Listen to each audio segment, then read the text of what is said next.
नमस्कार मंडळी, कसे आहात? मस्त ना? असायलाच पाहिजे. नाना गावरान किचन बघायलाच पाहिजे.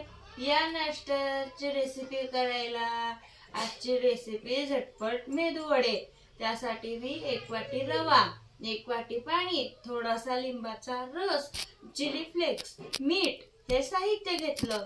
पाणी गरम करून त्याच्यामध्ये न भाजलेला रवा 1 वाटी घेतला. एक छानसा रव्याला वाफ आणून दिली. आपण शिरा करतो त्या पद्धतीने त्याची वाफ आणून दिली.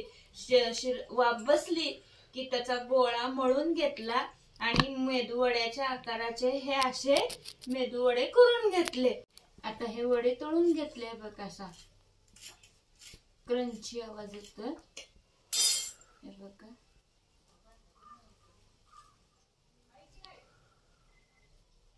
छानसे पोकळ झालेले मेदू वडे.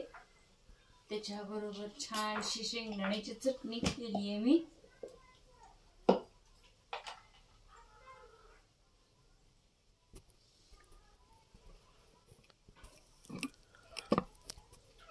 या नाश्ता करायला नाना गावरान किचनला लाईक, शेअर, सबस्क्राईब करायला विसरू नका. धन्यवाद.